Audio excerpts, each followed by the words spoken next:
Hey everybody, this is Dr. John Pitts of the Centeno-Schultz Clinic in Broomfield, Colorado.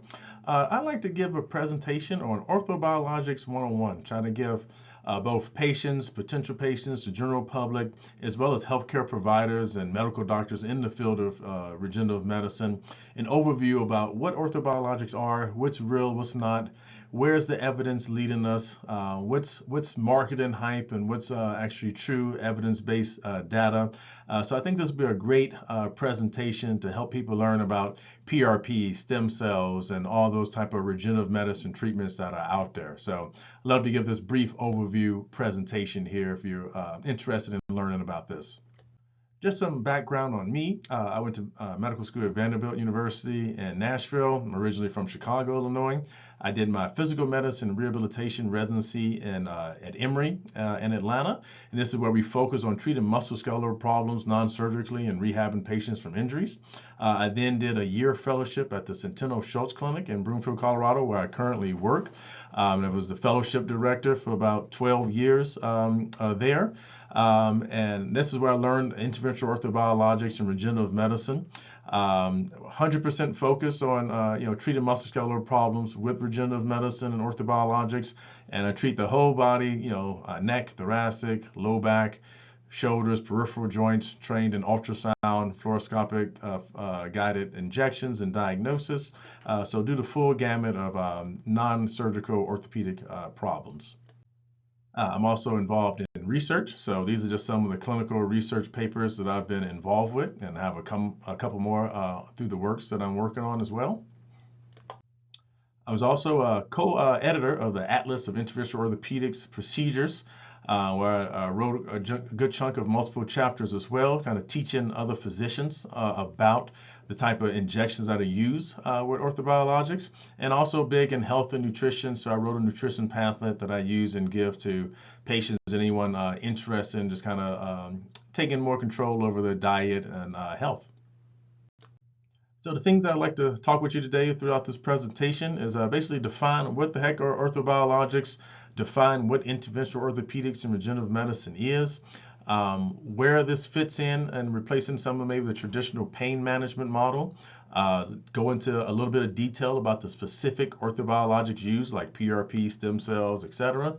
Talk about some of the ways that we can optimize those therapies, the regulatory status, particularly here in the US, pitfalls of this, and then again, try to differentiate some marketing hype versus reality and give you some evidence-based information. So orthobiologic we define as biologic substances that can enhance musculoskeletal healing. This can be autologous, meaning they come from you going back to you, or they can be allergenic sources, meaning they come from another person and they're going back into a different person. These can involve cells, they can be acellular components like proteins and different growth factors and cytokines, etc. You can get these orthobiologics from multiple sources like blood, bone marrow, adipose tissue, synovium tissue, birth tissues like placental tissues, etc. And the goal is to try to initiate your own body to heal itself to some degree rather than just pain management or suppression of symptoms. So orthobiologics take advantage of your own healing cascade. So everybody that has an injury or that has a procedure with orthobiologics goes through these 3 steps of healing. So the first stage is acute inflammation, basically, and so that's where you have some pain, some swelling, some redness. That's basically recruitment of different white blood cells and stem cells and other cells that can help in healing to the area. And then you get proliferation of that tissue, where you're basically laying the foundation for building tissue there. And then that can last for days to weeks and months. And then even lasting longer is remodeling, where that tissue is constantly turning itself over to get stronger, get better, get healthier, get closer to normal tissue. So the whole healing cascade can take weeks to months or even a year or two to kind of complete, whereas most people are getting improvements over a couple months up to a year, but it takes some time and literally worse or hurting during that acute inflammation stage. So this is not something that works immediately, but can help over time, taking advantage of your body's own healing mechanisms. And so the doctors, we think of using these orthobiologics and regenerative medicine. We say this field is interventional orthobiologics and regenerative medicine. So it's kind of a neuromusculoskeletal subspecialty, typically beyond the backs of somebody's done a PM&R training like myself, or someone's done a sports medicine training or a pain management fellowship, things like that. And again, we're focusing on restoration, repair of tissue rather than just symptom suppression. And so we don't use just kind of a simple pain generator approach. We have to kind of think about the patient holistically and all the different structures that are contributing to the problem. And so with that, you have to be able to diagnose and treat multiple areas with precisely guided injections to initiate healing in all the problem areas, not just kind of pick one spot that hurts and try to get that pain down. And this bridges the gap between patients that could just get better on their own with physical therapy or time or rest or conservative treatments, and those patients that don't necessarily need surgery or looking to avoid surgery. And so any doctor that's in interventional orthopedics kind of goes through more and more training to get better at that job. So you start off with kind of simple injections like you learn in residency training, where you just injecting the joint simply and maybe a little tendon or bursa. But as you use more orthobiologics, you realize you have to inject all the structures around the joint, labrum, tendons, ligaments, into the bone, etc. So you have to get more and more advanced with your skills and techniques, and that's less and less doctors as you get more and more advanced. And so we're working on training more and more doctors to be able to do this at a very high level instead of a basic level where you may get some benefit, but you're not going to get the max benefit. And so why even create this subspecialty? Why not just do what most doctors do in pain management? Hey, just give you medicines, give you steroid injections, burn nerves, or just do surgery when none of that stuff helps. Well, all that doesn't address the root causes of musculoskeletal problems. All medications have risk and benefits. These pain medicines, particularly NSAIDs and steroids, have tons of risks. Opioids, we all know in the opioid crisis right now, the risk of addiction and problems and death with that. Burning nerves has risk of damaging muscles and making things weaker. And then anytime you're doing surgery is not often a fix. It's just kind of creating some damage to achieve one goal, but it typically can cause one or two other problems that you have to deal with afterwards. So those should be saved for the most dramatic cases where you actually need that, not just as a first or second line treatment option. So specifically for NSAIDs, and that stands for non-steroidal anti-inflammatory drugs. These are common over-the-counter drugs like ibuprofen, Aleve, Motrin, naproxen. They can inhibit bone healing. They can inhibit tendon cell proliferation. They can increase your risk for heart attack, stroke, high blood pressure. They can cause stomach bleeds. They can actually increase your risk for chronic pain if you're taking them over time, so they have some addictive potential. They can decrease your testosterone levels. So lots of different potential side effects, particularly the more and more you use them. And here's all the some of the evidence that supports this.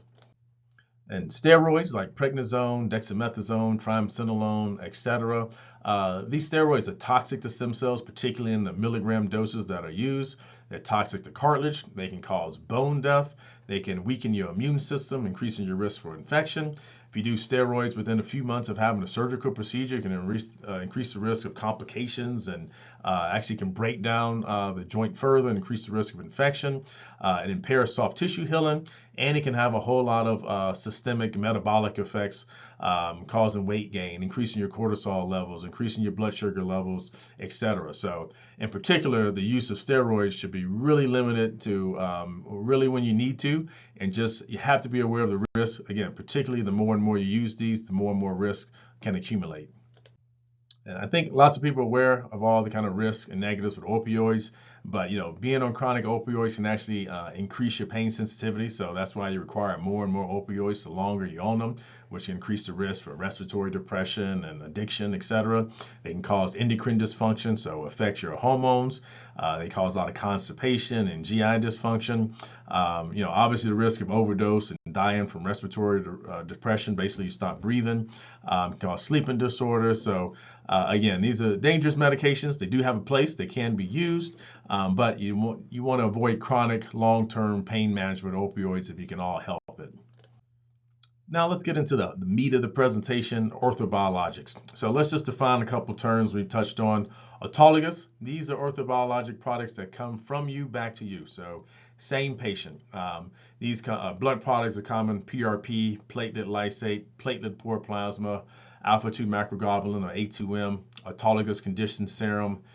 Stem cell or mesenchymal stem cell based treatments would be bone marrow aspirate, bone marrow concentrate, microfractionated adipose tissue, etc. You can culture out those stem cells, and then you have allogeneic sources. So this would be maybe blood products from another person, or birth tissue products, or allogeneic stem cells coming from other folks, etc. Exosomes, MUSE cells, which we'll get into.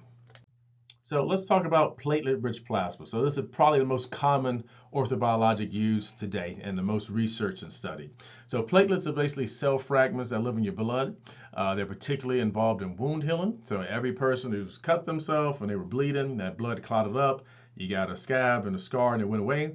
Those are your platelets that did that whole healing response. And so you can take advantage of that by concentrating those platelets out of the blood and inject them into damaged tissues to help them heal. Platelets are typically coming from the same patient, so that's autologous. And platelets contain a bunch of different things within them that can help your body heal up. So for a slightly more technical presentation, inside of platelets, there are these different granules. The alpha granules are the one that contain the most growth factors that are involved in tissue healing that we think. And so these are all the different growth factors that can be involved in platelets that help with healing. For some of the healthcare providers, these are the most common ones we think are useful inside of platelets, like platelet-derived growth factor that can promote cell proliferation, so growth of like fibroblasts inside of a tendon. Vascular endothelial growth factor, VEGF, which promotes blood vessel formation to get nutrients and cells into the area to help with healing. TGF-beta, transforming growth factor, promotes cell proliferation, differentiation of cells to specialized cells that help with healing. Hepatocyte growth factor, which can stimulate mitogenesis or cell motility, basically having cells mobilize and move across the damaged tissue to establish an extracellular matrix or growth in tissue. Epidermal growth factor is another similar growth factor that can stimulate cell growth and proliferation of different cells involved in the healing process. And there are many, many more. So when it comes to PRP, just saying you receive PRP or you do PRP, that is a very broad and general term. There are many, many factors to consider when understanding what type of PRP preparation you have and what's maybe better chance of giving you recovery versus not. So one of the most important things is just the blood volume taken. So typically you want to have more blood taken because you get more platelets out of that blood. You want to know what kind of device or machine you're using to isolate those platelets. Some of the poor machines kind of recover 50% of the platelets in your blood. The higher end machines or lab processing can get that up to more 80%. You want to know what kind of concentration of platelets you have. So to be a minimum of PRP, you want at least 2 to 3 times your baseline blood concentration of platelets. And some even suggest you should be at more than 5 times concentration for a good PRP product. You want to know maybe what's your estimated or actual platelet count, because the more platelets, the more growth factors, the more healing potential. That really has an effect as you get older. So when you're younger, you can probably get away with more platelets because your cells are very responsive to the little growth factors you have. As you get older, your cells don't respond as well to the growth factors, so you need more and more of them to kind of get an equal response. And then leukocyte poor or leukocyte rich basically is the amount of white blood cells in PRP. For most indications, you kind of want a leukocyte poor, meaning less white blood cells, because there's less inflammation for the procedure. But there are some things where you may actually want a little bit more inflammation or a little bit more white cells to kind of fight off infection a little bit more. And then, again, the more severe the pathology, if you're using PRP, the higher the concentration, the dose of platelets, the blood volume you actually need. So these are important questions to ask your provider if you're a patient. And as a provider, these are important considerations to know if you're looking for a kit to start using PRP to make sure you're getting the best treatment options for your patients available. So let's get into a little bit of the details of how PRP is made. So essentially, you just draw blood from a vein of a patient. That volume can vary depending on how much PRP you want to use. Again, poorer kits, when you're only taking 10, 15 cc's and not high quality kits, you want to at least be in the 60 to 120 cc volume draw for most indications. And if you're treating multiple areas or a really severe area, you might even get up into half a blood bag or more. They're collected typically in tubes that have anticoagulant, so it keeps the blood from clotting or the platelets from activating, so you can actually get those platelets out. You usually centrifuge it, so that means you spin it, and when you centrifuge things, the heavier components move to the bottom and the lighter components move to the top. So you have your plasma at the top, the fluid part of your blood, you have your red blood cells that are heavy at the bottom, and then you have your buffy coat where you have some white blood cells, a little bit of RBCs at the bottom, a little bit platelets at the top. So essentially, you're trying to isolate this plasma portion in the top of this buffy coat area to get the PRP. You can spin it a second time to actually do a better job of concentrating and isolating the platelets, which is typically better than the single spin. So when you do a first spin in the centrifuge, again, you get those three components. Then you would take this plasma and buffy coat area out, put it in a separate tube, and you spin it again, and then you get a more clearly defined PRP component, typically less red cells, which you don't want at all. You can make this more or less white blood cells, and then you have your plasma, which you can suspend the PRP in, basically your fluid component. If you're really sophisticated, you can alter this platelet poor plasma or plasma volume so you can get higher or lower concentration, again, depending on how much volume you can inject into a particular tissue or you want to inject. So what are the general PRP indications? This works really well for mild to moderate arthritis in your knee, and your ankle, and your hip, and your shoulder. Tons of evidence supporting PRP for mild to moderate arthritis pain. Typically can help for 1 to 4 years at a time. One really high dose treatment can work well, or maybe 2 or 3 medium or lower dose treatments, as long as you're getting a high enough concentration. I think the one treatment works the best if you have a good dose. It can work for tendinopathy, which means just kind of mild tendon injuries. I don't use the term tendinitis because tendons don't really get inflamed, so that's a misnomer. That makes you think that you need anti-inflammatories or steroids to help it when you don't. Tendinopathy is basically fraying or damage of a tendon, and so when that's minor and there are not any large tears in it, PRP works really well.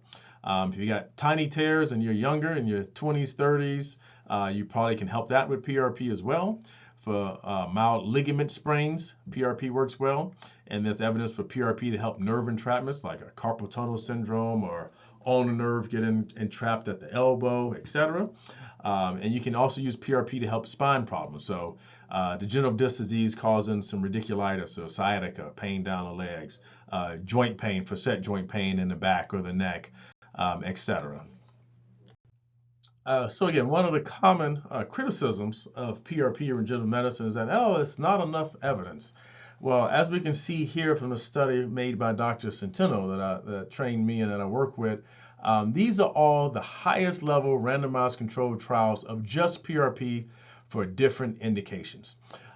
These red circles are the treatments that are the studies that show failure. The green circles are all the treatments that showed success. So about 85–90% of these studies show success with PRP.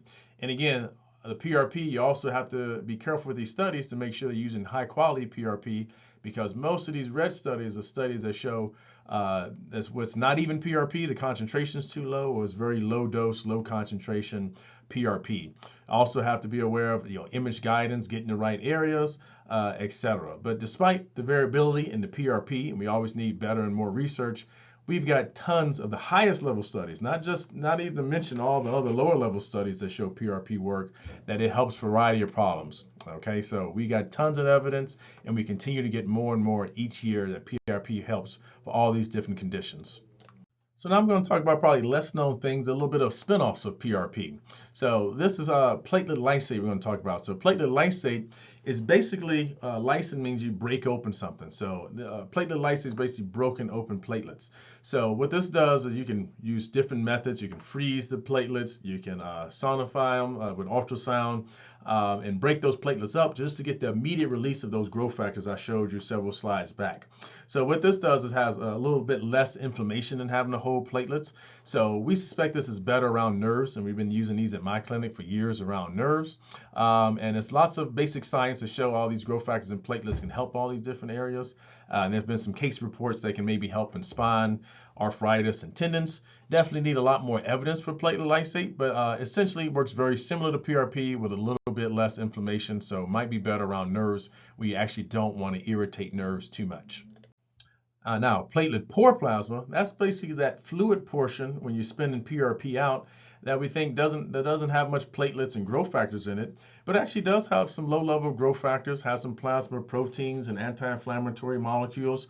Based on the current research, platelet poor plasma actually can be more helpful for muscle sprains. So platelet poor plasma helps muscle satellite stem cells differentiate, whereas PRP can help those cells proliferate. And so the platelet poor plasma in clinical studies actually been shown to be better than PRP for muscle injuries, not tendons or ligaments or joints, but for muscle injuries specifically. So this is why knowing the little nuance and details is important for doing the right treatment for your patients. So next we're going to talk about platelet-rich fibrin. So again, this is another variant of PRP. If you remember in that mechanism slide, when we made PRP, we drew up the whole blood in an anticoagulant. Where platelet-rich fibrin is made without that anticoagulant. So that means the blood and platelets been the clot. And so you kind of get a thick kind of fibrin-rich matrix of platelets and blood cells and growth factors. And you can centrifuge it to get rid of the red blood cells. This was first used in dentistry with implants and extractions that would speed up the healing and improve bone filling and reduce bleeding and problems from dental surgery. And it's been used in various orthopedic surgeries. And now what's a newer spinoff of platelet-rich fibrin is injectable platelet-rich fibrin. And a lot of people are claiming, oh, this is better than PRP and this is new and different. And we'll talk about, okay, does that make sense? Do we have evidence to support that? As we got tons of evidence for PRP, we don't nearly have as much for platelet-rich fibrin. So injectable platelet-rich fibrin, you basically, spin it a little bit slower. You have to quickly kind of isolate the platelet-rich fibrin, and you have to inject it really quickly so it doesn't clot up, so you can actually fit it through a needle. And again, with most of these products using less blood. So we learned already that for a really good quality PRP, we want higher blood draws so we get more growth factors. So already we see in that platelet-rich fibrin probably has less growth factors than a typically good PRP. So here's just a picture of what it looks like. So when you spin down platelet-rich fibrin, you basically have all the plasma and platelets and white cells all together. If you let it sit for any period of time, it's going to form this big clot, and you have the red cells at the bottom. And so these are just kind of a couple different protocols for making platelet-rich fibrin. You got a kind of a leukocyte platelet-rich fibrin that's kind of maybe more used in surgery. And then this advanced PRF fibrin protocol where you can kind of get more even distribution of growth factors that is more used for soft tissues and injectables. Now, we've got a lot of people claiming platelet-rich fibrin is better than PRP. And we've got a few studies, mostly in the surgery studies. And essentially, platelet-rich fibrin did not beat traditional PRP.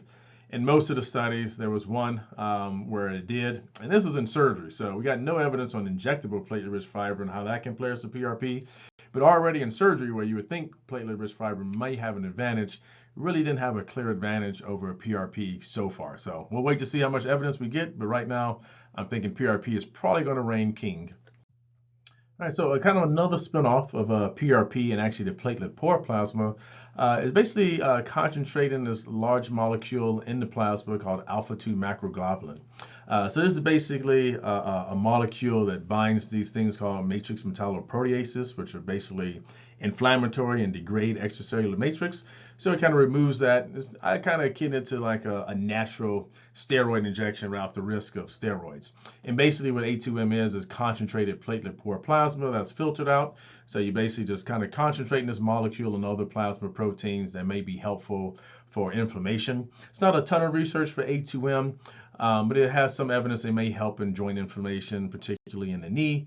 So this might be an alternative to like a steroid injection if you just want some temporary reducing inflammation reduction, and you don't want to use a steroid and you don't have those risks of steroids. All right, and so another spinoff of a PRP is called autologous conditioned serum. And I don't know if you guys remember, Kobe Bryant's one of my favorite players. And so I remember he tore his Achilles and he went off to Germany, get this special treatment in Germany from an orthokine or Regenerative treatment. And this is basically what that treatment is. And so basically you take some autologous blood, you let it incubate at room temperature, basically over some glass beads for a day. And that stimulates some white cells in that blood to produce more of this anti-inflammatory molecule called interleukin receptor antagonist protein. And so that's again like a strong anti-inflammatory. It's similar to A2M. So they may reduce some pain and inflammation, has some growth factors in it, so it can help with healing as well. And there's not a ton of research for autologous conditioned serum, but there's a little bit. So it can help with pain in knee joints in particular. So it might be, again, a nice adjunctive tissue, but again, PRP has much more evidence compared to some of these other things, but these can be nice adjunctive things, or if you just want to reduce some inflammation, it can be a nice adjunctive helpful treatment like A2M. All right, now we're going to get into talking about stem cells. So this is the hot topic, the sexy, exciting topic, and lots of misinformation surrounding stem cells. But so let's just first define what is a stem cell, because when people say they got stem cells or considering stem cells, I don't think people understand that there are many, many different types of stem cells, so we need to kind of understand what this term means. So in a general sense, stem cells are basically cells that are capable of self-renewal, meaning they can divide themselves and turn and create a similar, same cell, and they can turn into other cells at some end stage. So totipotent stem cells are basically the cells that you form and when you're first zygote and you forming a fully grown person over time. So they can turn into any type of cell in your body. These are not really used in any way right now. Pluripotent stem cells can form all three germ layers. So these are your embryonic stem cells, which again aren't really used for ethical reasons. They have been studied in the past and just kind of involved in cancer research, which was important. And then there's induced pluripotent stem cells. So these are basically a normal differentiated cell, like a skin cell, that already is kind of determined what it wants to be. But you can induce those cells to turn back into a stem cell. So a Japanese researcher discovered this several years ago.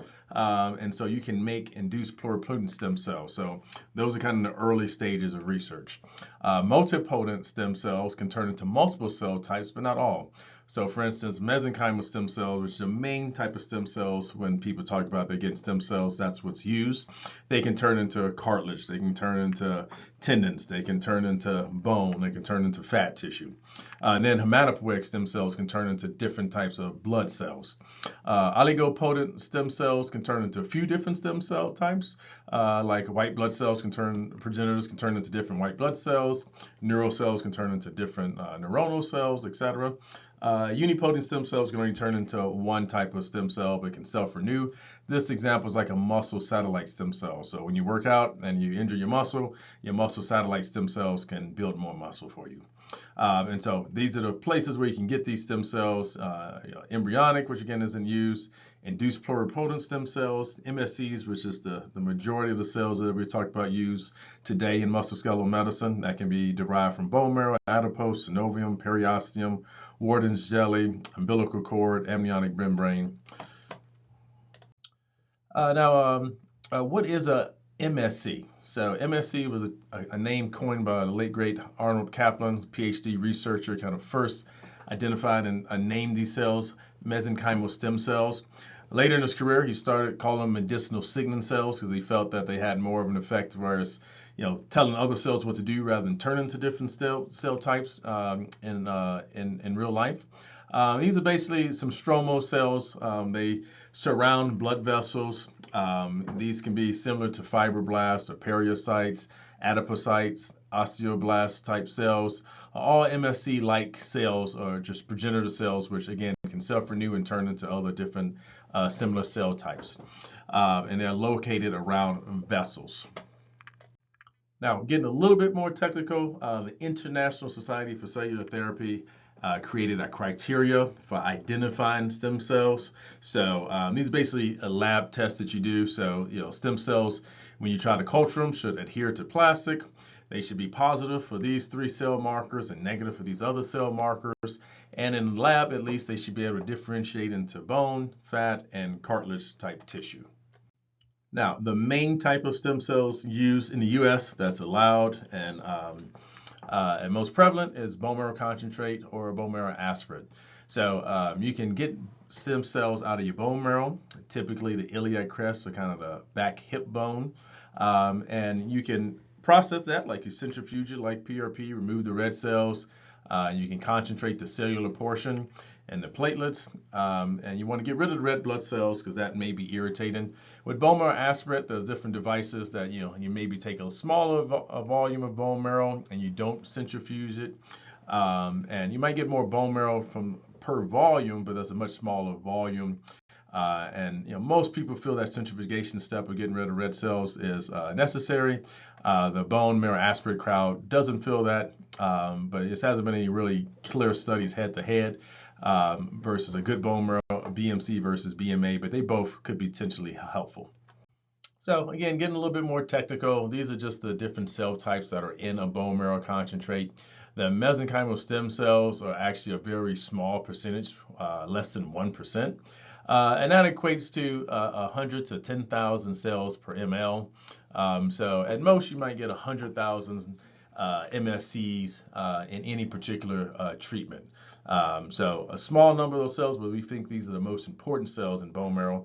And it's also good to note that there are platelets in bone marrow concentrate as well, which can serve as a booster for MSCs and have some helpful effects on their own. So just like with PRP, there are ways to optimize your bone marrow concentrate procedure. So one, you want to get as many cells out as possible. We mentioned earlier, hey, if a physician just goes into the bone and just draws up a bunch of bone marrow, after the first few cc's, you're really just drawing peripheral blood because they communicate, and that doesn't have a lot of MSCs. So to really get a lot of MSCs, the posterior iliac crest is the best place to get them. Second best would be anterior iliac crest. You want to use X-ray or ultrasound guidance, and you want to target multiple sites, low volume aspirations per each site. And the things that matter besides the technique as to how many cells a patient has is going to just depend on their genetics, their age, their health. If they're perimenopausal, they may have less cells, and if they're on a lot of different medications, that can affect stem cells as well. And so there's also a lot of research for bone marrow concentrate or bone marrow stem cell procedures. This is a slide from Dr. Centeno, who created this. There's not as much as PRP, and that's just because PRP is more prevalent, but bone marrow concentrate is actually a stronger healing agent and works for more severe problems, and there is developing research, and so there is tons of evidence, and more continues to come out for bone marrow concentrate stem cells. Again, for the clinicians, in a little bit more detail, these are just all the randomized controlled trials for bone marrow concentrate procedures. So most of these trials show benefit compared to placebo or other alternative treatment. And so if we were to summarize kind of what does the evidence say as far as the best indications and research for bone marrow concentrate, moderate to severe knee arthritis, number one, also evidence for hip, ankle, shoulder, avascular necrosis of the hip or knee. Non-union fractures do really well. We've published a study on rotator cuff tears. We've published a study on ACL, partially to completely torn ACLs, as long as the ligament is somewhat approximated. If they're completely torn, they would need surgery. Same thing for rotator cuff tears. And then symptomatic lumbar and cervical disc angular tears.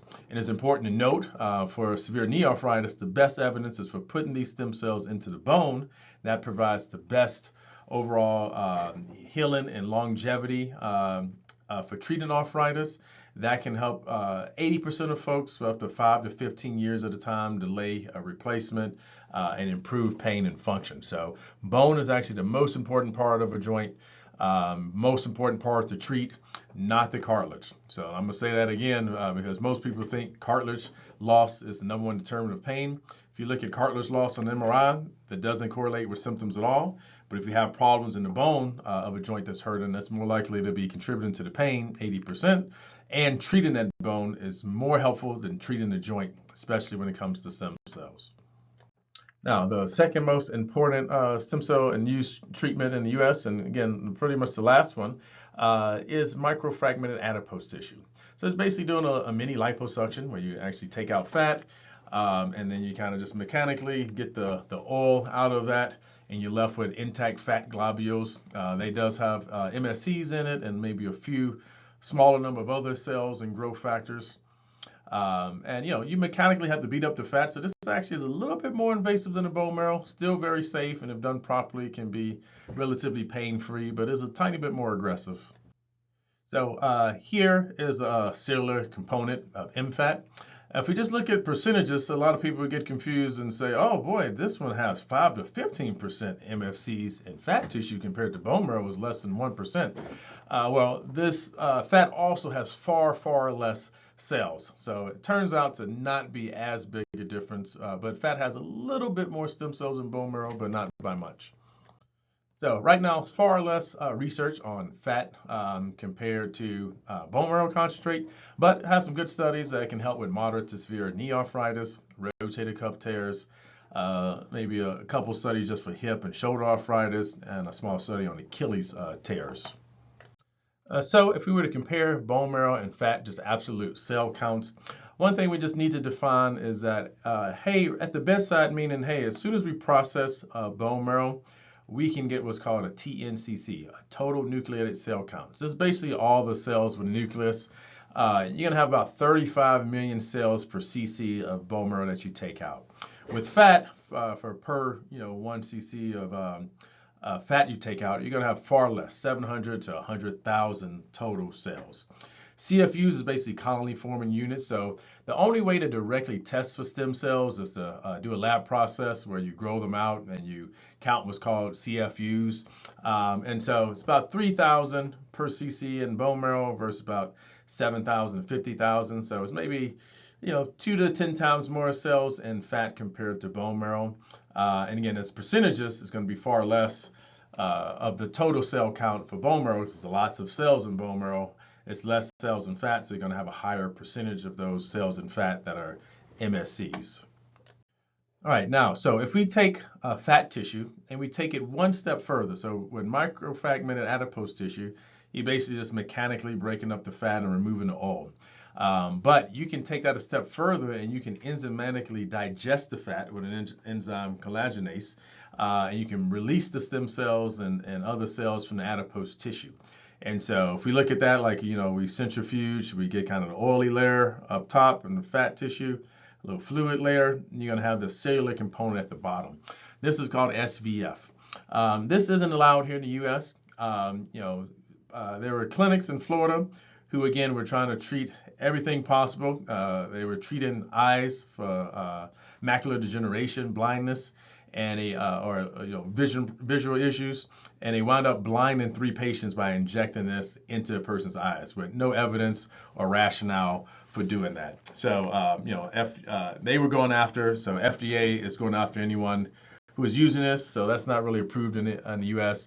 and shouldn't be used out of its scope as far as outside of musculoskeletal treatments right now until we get some more evidence or research. So with that said, SVF does have some research component, mostly for knee arthritis, that shows some benefit. Not super high quality trials, but some are really good. Better than the steroid injection for rotator cuff tears, and there's one study on osteonecrosis. So there's some beginning research on SVF, so it could be helpful for some musculoskeletal problems, but more is needed. Alrighty, now we get to a really exciting and controversial topic. You probably hear a lot of marketing hype surrounding birth tissue products, and I intentionally call it that because that's what they are formally. So these are products that are from processed amniotic fluid or amniotic membrane, umbilical cord tissue, umbilical cord blood, Wharton's jelly, chorion. And these are basically processed and sterilized birth tissues, which based on 3 different research studies of testing different products, don't have any live cells. And if you understand anything about cellular biology, you wouldn't expect any live cells. These are usually from live births. The placental tissue is taken after it's kind of been sitting around, and it's taken somewhere to be processed where it's intentionally sterilized to kill any germs. And you're left with, kind of chopped up tissue, which at one point had some stem cells and live cells, but those cells are all dead or dying on the time of delivery. There's no processing to try to save those cells, but they do have growth factors and extracellular matrix, which could be potentially helpful. Right now, we only got 3 studies showing that maybe they can help in knee arthritis, but not a whole lot of research, and these aren't technically allowed in the U.S. So just to show some real examples, we have a research lab where we can grow out those colony forming units. So if a sample has live stem cells in it, you can culture them out and they'll make these colonies. So these are these little purple dots on these plates. These are from older females and males, 60s, 70s. So a common myth is that, oh, you get older, your stem cells don't work, you need young cells. That's the rationale for using umbilical cord products. Well, we tested 5 different companies, and they didn't grow out a single colony forming unit, no live cells that can reproduce and grow. No cells that are young, I don't think beats out older cells that are alive and functioning and healthy and can grow and proliferate. Now, more appropriately, these products should be compared to PRP, because PRP has no cells, but it has growth factors in it. So if you look at these growth factor growth factors, they do have some growth factors in them.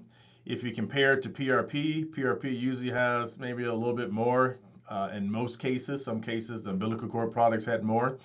So it'd be more similar to PRP, so they may have some utility, but shouldn't be compared to any stem cell treatment. There's going to be a lot more variability in cord tissue compared to PRP, which also does have variability from patient to patient also. So right now, where's the research on these products? We have one randomized controlled trial showing it can be helpful for knee arthritis. 69% of folks responded. It's a little bit less than most PRP numbers. We have some evidence for amniotic membrane for treating Achilles tears, and then a small sample of hip arthritis, maybe helped out for a few months as well. So not a whole lot of research, but there's some potential for some use similar to PRP. All right, exosome therapy. So this is another hot topic, sexy marketing. Oh yeah, you need exosomes and that'll cure everything. So what's weird to me is this knowing biology, exosomes are just basically messages that every cell in your body, that's how they communicate with other cells in the area. So basically exosomes are like vesicles that are inside the cell. They come out and they go across kind of the intracellular space and communicate with another cell, telling them all different kinds of messages. And so exosome products, what happens is if you grow out mesenchymal stem cells, they're cells, they communicate with other cells in the environment. So you basically just get rid of the cells and you just concentrate the fluid that the stem cells are in, and they may have exosomes and other different things in them.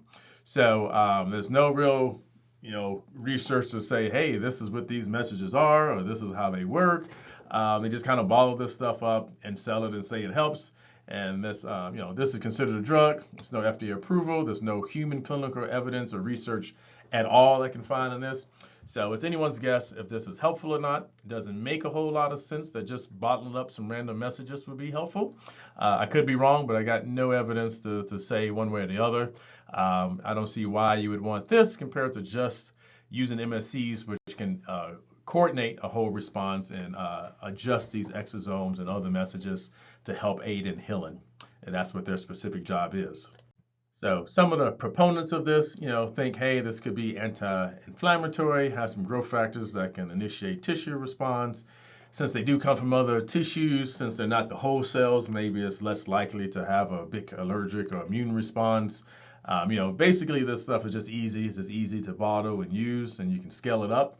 So if it were a drug, you can maybe make a lot of money of it if it worked, and it'd be easy for doctors to use. You don't have to grow out cells in your office.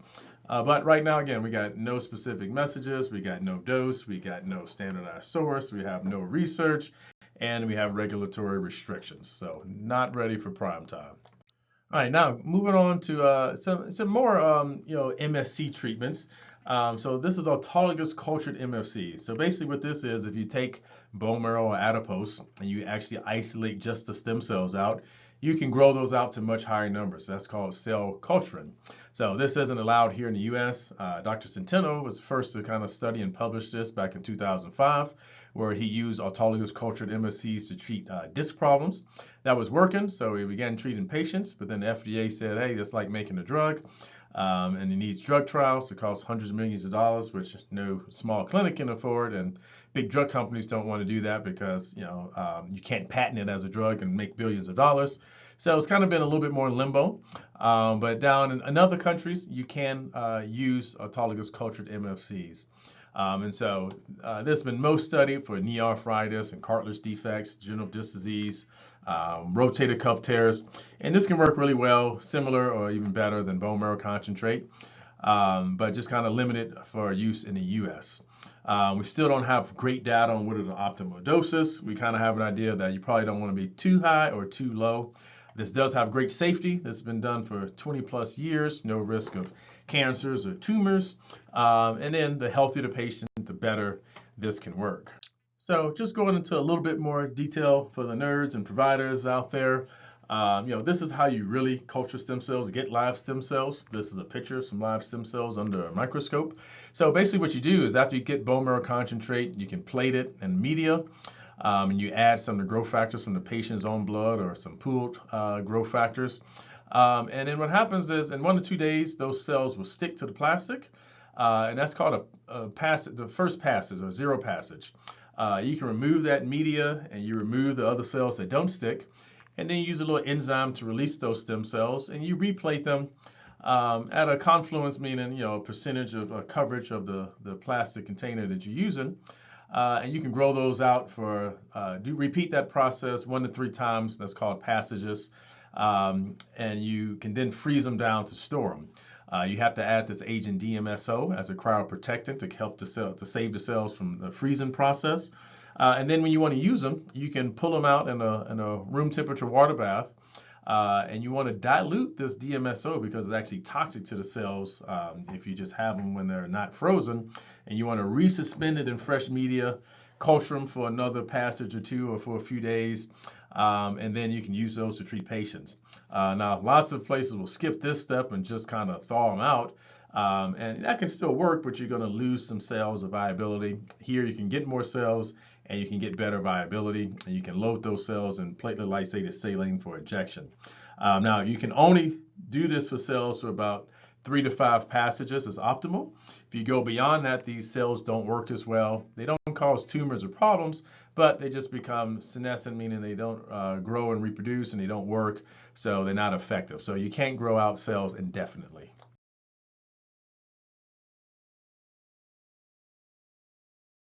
And now here's all the kind of research studies on bone marrow-derived autologous cultured stem cells. Generally most studied for knee arthritis, cartilage defects, lumbar genital disc disease. We've got a thumb study that we've done, just a case series. In post-lumbar fusion patients, rotator cuff tears, and discogenic low back pain. These ones bolded are the ones that our group has published. Now, again, you can take that same stem cell source from adipose-derived cells. And again, most of the researchers in knee arthritis, they work just as well as bone marrow cells.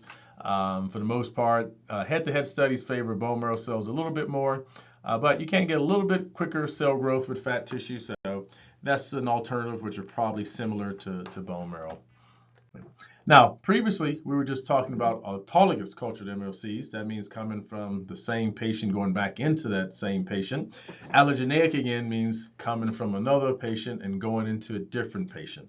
So this would be kind of more of an off-the-shelf stem cell. So the advantage is, hey, you don't have to do a bone marrow or fat aspiration yourself. You can just have these cells available. You don't have to wait to grow them out. They're already done that work for you. So those are the kind of pluses. You usually get young, healthy donors, or you can get these from young birth tissues where you actually get those stem cells in a timely fashion, take them to a lab to actually culture them and isolate the stem cells, not just kill them and sell them as chopped up product. Again, this isn't allowed in the US, but there are some countries where you can get these type of treatments. And these stem cells are immunoevasive, meaning, hey, they can hide out from the immune system for a little bit, but after a few days, up to a week, those cells tend to get found out by your immune system and they kind of get rid of them. So the effects of the stem cells, all kind of taking place in the first few days or so, which could cause a domino effect for healing, but that's just a pitfall. And there's still a risk of having an allergic reaction, even though it's less common than if you're transplanting like a whole organ. So in the US, again, these are considered drugs, so not allowed. Outside of drug trials, the bone marrow is most studied. Most studied in knees, same for adipose, same for birth tissue. There's one Regenerative disc disease study from birth tissue, actually real culture cells. Safety is pretty good, but there's risk of allergic reactions, so you have to account and mitigate that sometimes. We don't see any trials that show that these allogeneic cells are better than autologous cells. You don't tend to see a lot of MRI changes with allogeneic cells. That's more common in autologous, and even then it's not as prevalent. But at least early research is showing some modest improvements. So there is some potential, but we just got to get over the fact that your body's going to recognize these and get rid of them sooner than your own cells. And here just to publish stem cell trials for allogeneic stem cells. So again, mostly knee, disc indications that have been studied. This is the same research for birth tissue stem cells. We're actually getting real stem cells cultured out. Most studied for knees and disc. Again, promising research, but we still have a few pitfalls to kind of work through. All right, let's talk about injecting stem cells IV. And does this make sense? I mean, this is super easy. This is, you don't even need a doctor for this. A phlebotomist, a nurse. Lots of people can start an IV. You don't have to undergo a lot of training. You don't have to do advanced interventional procedures. Would this work for orthopedic problems? Well, it's very easy, but most of those stem cells you would inject into the IV get sequestered in the lung. So a vast majority of those cells, 95 to 97%, just stay in the lung. The rest of them kind of spill out and go to the liver, spleen. There may be a few that get to some injured tissue. Some go to the bone marrow and the kidneys. It can't cross the blood-brain barrier, so this has no role in any neurologic diseases. You can't really reach tissues without any blood supply, so that's most orthopedic issues. So cartilage, labrum, meniscus, ligaments, tendons, they don't get great blood supply, so you're not going to get any meaningful number of stem cells here to treat majority of orthopedic problems. Now, if you had a lung problem, maybe there's some benefit there, but we don't really know yet, but at least that makes more sense. So it doesn't make sense for IV injections for orthopedic issues. Now, where IV stem cells may be of some benefit outside of orthopedics, there is a approved FDA drug, Ronocell. It's basically an allogeneic stem cell treatment for acute graft versus host disease. So IV stem cells can modulate your immune system a little bit. So it may help in those instances. And so, we actually have an FDA approval for that only. There've been some studies trying to see if you inject adult stem cells in the disc, IV, if that helps autoimmune problems, and you got about a 70% response rate there. And so that's what that treatment got approved. There's maybe some promising but mixed results in systemic inflammatory diseases. So these would be things like lupus, Crohn's disease, irritable bowel syndrome, COVID, acute respiratory distress syndrome. So not sure if those help, but it's possible. It makes sense. They have been tried to study IV stem cells in MS, autism, stroke, and there was no benefit whatsoever found there. All right, maybe the last big sexy new thing that's been out there is MUSE cells. This has a mouthful of a name, multilineage differentiating stress enduring cells.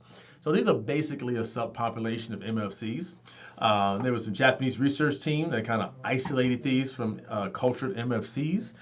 It takes quite a bit of steps to kind of do this. So you have to stress out the stem cells, sort out the MUSE cells, reculture them, and then you have to characterize them to make sure you actually have MUSE cells.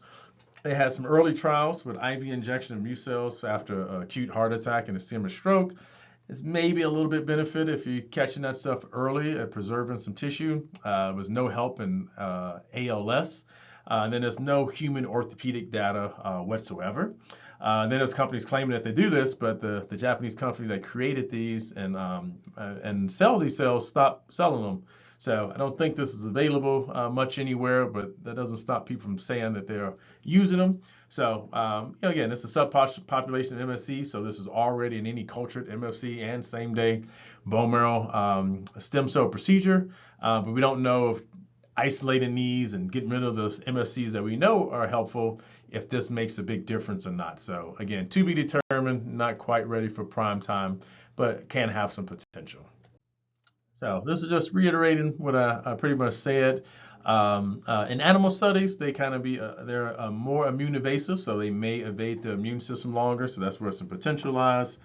Maybe a few more of these MUSE cells can make it through a pulmonary first pass and can maybe hone to injury a little bit better. But again, this is only in animals. We have no human research to say that this is the case. And most animal research doesn't translate to humans. But again, we'll see. Future to be determined. So last thing I want to talk about, which is all the craze, is just kind of peptides. Again, to me, this is one of these silly names where, peptide is basically just a small protein. It's a small chain of amino acids. And so the top popular ones for orthopedics like BPC 157, TB 500. There's a host of other ones for other indications, etc. And so basically these are, kind of lab-grown peptides. Some kind of mimic peptides in your body. And they may have some benefit in animals and in the lab, like BP 157 comes from the gut. It may have some help in cell growth, angiogenesis. It's postulated that it may help with orthopedic problems, but really have no real research to suggest that. BPC 157 has one study, 12 patients where 7 out of the 12 reported some relief after 6 months. So it wasn't really a great study. It wasn't even great results for the small nature of it. There's one trial that's kind of been listed in clinicaltrials.gov, which can't get any updates. And all the other peptides really have no human evidence whatsoever. And again, most animal research doesn't translate to humans. Peptides that really work are called drugs. So insulin, the GLP-1 agonists, like the weight loss drugs, Ozempic, Wegovy, tirzepatide, all those actually went through the proper channels, so we know the risks, the benefits, the side effects, the safety program, where it helps. So they've gone through all the rigorous work to know what happens. None of these other peptides have gone through that, so your guess is as good as mine. We have no idea if they work, if they're safe. There are some concerns for having some issues. I've seen people have skin reactions to it. So, user beware. Also, since they're not allowed here in the U.S., it's like a supplement basically. And there's no regulation, so people can say it's BPC 157. It might be nothing in there or something else. So it's no oversight. So you just kind of have to trust the compounding pharmacy is doing this correctly with no oversight. So again, not something I would strongly recommend to any of my patients. Okay. Here, just wanted to go through a quick overview of where orthobiologics are used. So for joints, intraosseous, into the bone, into the joint, you're mostly using PRP, platelet lysate, bone marrow concentrate, MFAT, MFCs, etc. For epidurals, spine injections, mostly using platelet lysate, PRP. There's a study on bone marrow concentrate. 5% dextrose is basically a low concentration prolotherapy solution. Nerve hydrodissections is similar to epidurals. Intradiscal, we got studies for PRP, bone marrow, mesenchymal stem cells. Tendons can be helped with prolotherapy, PRP, bone marrow, fat, MFCs. Ligaments can be helped with the same. Muscles, probably best with PPP, but maybe PRP can help in some instances, but research is favoring PPP now. Number of treatments typically for these type of treatments. Prolotherapy is kind of the weakest form of orthobiologics. We didn't discuss it much, but this is basically an irritant solution. So it works really well for very minor ligament and tendon issues. PRP works where Prolo won't, and it works with less treatments. Bone marrow works even better with less treatments. Epidurals, you would only use kind of PRP and BMAC, and 1 to 3 treatments typically helps. Intradiscal, usually 1 to 2 treatments helps. tendons, 1 to 3 treatments of PRP. Tendons, ligaments, again, more prolo rounds are needed compared to PRP and BMAC. So as you move up in strength of the orthobiologic, less treatments are required to get you better. Muscles, again, 1 to 3 treatments maybe. How long do these treatments last? Based on the evidence, if you have a ligament, tendon, a disc tear, you get permanent healing unless you re-injure it. So that can be somewhat curative for these problems. For arthritis, you can't cure arthritis. You can just mitigate it, slow it down. PRP can help to 1 to 4+ years. Bone marrow intra-articularly can help for 2 to 7 years. If you go into the bone, that can help for 5 to 15 years. Fat intra-articularly can help 1 to 2+ years based on the evidence. For spine disorders, again, you can't cure degenerative disc disease or stenosis. You can just mitigate it and help it, and those can help for 1 to 7 years at a time. Can be repeated for additional results if you had good success at first. So the goal of these therapies are kind of long-term or forever avoid more invasive surgeries or push that down the road where it's more appropriate or where you're older, where you don't need multiple surgeries. So the U.S. regulatory FDA framework, orthobiologics are kind of governed under this 21 CFR Part 1271, human cellular tissue products. And so, basically you can be a 361 type product, which you have to meet these criteria. So minimum manipulation, homologous use, meaning the tissue that you're using is similar to the tissue where you're going to inject it. You don't have any systemic effect. You don't combine it with other drugs or devices. And you basically are removing and reimplanting that tissue in the same patient in the same procedure. If any of these are not met, then that's classified as a 351 biologic drug. That requires drug trials and FDA drug approval, which is a much longer, expensive, extensive process. You can't just register these type of products. So PRP and bone marrow, aspirate bone marrow concentrate, these are not FDA approved, but they're basically FDA allowed because they fit that criteria. You make PRP, bone marrow, and FDA cleared devices. It's regulated as a procedure, not a drug. It's considered part of the practice of medicine. Similarly, for bone marrow, it's allowed under physician practice of medicine. So MFAT is pretty much allowed. You can only do mechanical manipulation of fat. Has to be in the same surgical procedure. It's maybe a gray zone for some orthopedic uses. Is it homologous? But so far, the FDA hasn't really been cracking down on people using adipose for orthopedics, so I think it's okay right now. Now, if we take fat and we enzymatically digest it to make that stromal vascular fraction, that is clearly not allowed. It's classified as a biologic drug product. That's considered more than minimal manipulation and not homologous use. So that requires drug trials, so that cannot be used here in the U.S. So culture stem cells, any source, any use, autologous, allogeneic, classified as a drug, not allowed in the U.S.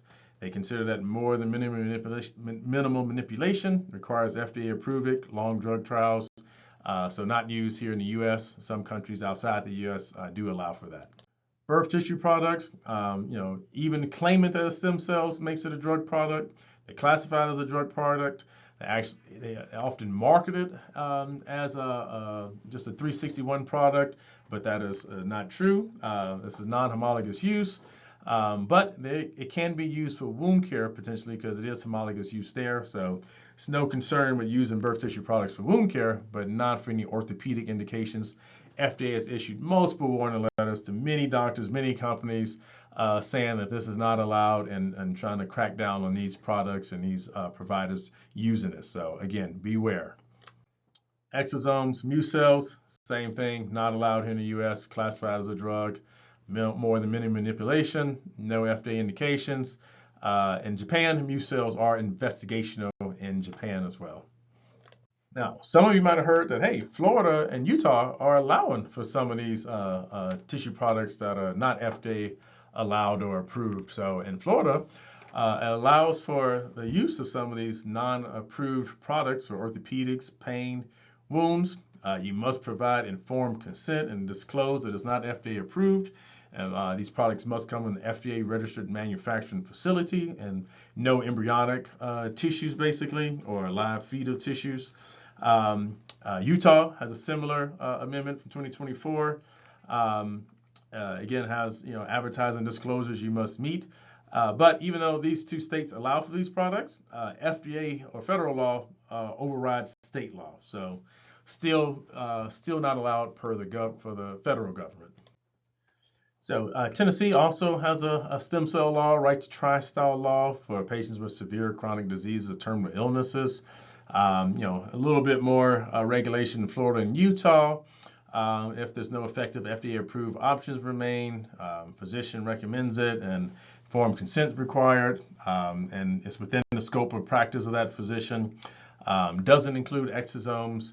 But again, so federal law still overrides this, but who knows how strictly they enforce these rules. So perhaps in Utah, Florida, Tennessee, you might can get some of these products.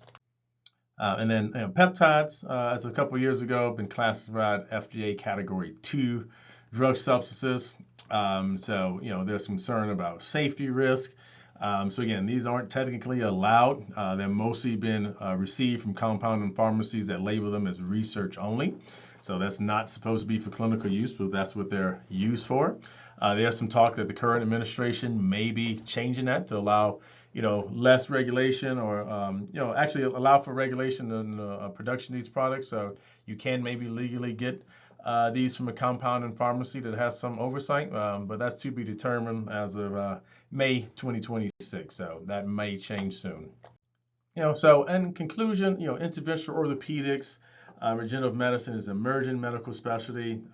Goals to treat musculoskeletal problems by initiating your body to heal itself, minimally invasive procedures rather than just drugs, pain management, and surgeries. Medication surgeries have real risk. They certainly can be helpful and beneficial. In some cases, are the best treatment option.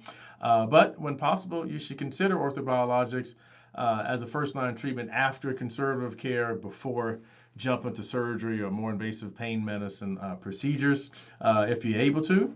Obviously, finding a skilled provider, have good questions to ask to make sure you think they know what they're doing.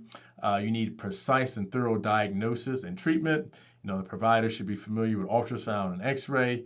Always do any procedures on ultrasound guidance. PRP is the most widely used and studied orthobiologic, with more evidence than most medications and surgeries at this point, especially in knee arthritis. But again, all PRP isn't the same, so you have to vet the provider, the protocols used, make sure they're drawing enough blood. And then other orthobiologics like bone marrow and MFAC can probably help in more severe conditions, with evidence is just lagging behind since it's less common and less providers have the skill to do these. But as far as the U.S., PRP, bone marrow concentrate, MFAT, and some of the other blood products, only things that are allowed here in the U.S. For cultured MFCs or some of the birth tissue products, you can't really technically get them here in the U.S. They do have great potential for help. I think they're going to be the future, but we're going to have to wait till we can do some large drug trials in the U.S., which again are just a little bit cost and time prohibitive right now. But who knows, as administrations change, they may come to fruition here in the U.S. if more research is done.